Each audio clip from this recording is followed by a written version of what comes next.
C'est un ensemble de pathologies, de troubles qui appartiennent aux troubles de l'humeur, au cours desquels les patients vont expérimenter à la fois ce qu'on appelle de la dépression, donc des moments de tristesse, de manque de motivation, de difficulté à éprouver du plaisir, de ralentissement psychomoteur, de troubles du sommeil, de l'appétit, et des moments où il y a l'inverse de la dépression, en quelque sorte, ce qu'on appelle des épisodes maniaques ou hypomaniaques, au cours duquel il va avoir à l'inverse une augmentation de l'énergie, de l'euphorie, parfois de la colère, une diminution des besoins de fatigue, des mises en danger. Les patients qui souffrent de troubles bipolaires vont alterner entre des phases de dépression, des phases de manie, puis des phases où il n'y a pas de symptômes, ce qu'on appelle des phases d'euthymie. Au sein du trouble bipolaire, il va avoir des formes qui sont très typiques, où on va vraiment faire des épisodes maniaques et dépressifs vraiment très intenses, et puis des formes extrêmement variées, où il va avoir quasiment que de la dépression. Et si on prend l'ensemble de tout ça, ça donne le spectre des troubles bipolaires qui touche entre 1 à 3% de la population.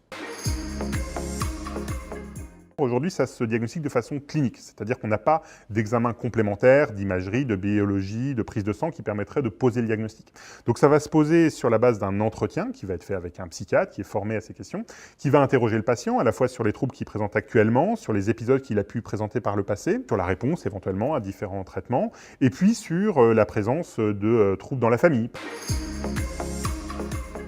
Ça va reposer sur plusieurs éléments. D'une part, des médicaments, c'est la pierre angulaire du traitement, ce qu'on va appeler les thymorégulateurs, on peut penser par exemple au lithium. Il va aussi avoir une prise en charge qui va être non médicamenteuse, une prise en charge par exemple psychothérapeutique, informer sur la maladie, apprendre à devenir un expert de sa maladie, c'est quelque chose qui est très important, que ce soit pour le patient ou que ce soit pour les proches. Et puis d'autres techniques qui sont des techniques qu'on appelle de neuromodulation. Alors il y a ce qu'on sait faire aujourd'hui, et puis il y a ce qu'on veut inventer, parce que même si les traitements sont efficaces aujourd'hui, ils sont insuffisants, notamment pour certaines facettes de la maladie, le traitement de la dépression, c'est des choses qui sont encore insuffisantes. Et ce qu'on essaye de faire à l'Institut du cerveau et au GHU Paris Psychiatrie et Neurosciences, c'est d'une part de mieux comprendre la maladie, de mieux la décrire, que ce soit sur le plan cognitif, que ce soit sur le plan de ses bases cérébrales, mais aussi d'inventer de nouvelles stratégies thérapeutiques qui vont reposer, par exemple, sur des techniques de neuromodulation, de stimulation cérébrale, qui vont potentiellement, dans les années à venir, changer le pronostic de cette maladie.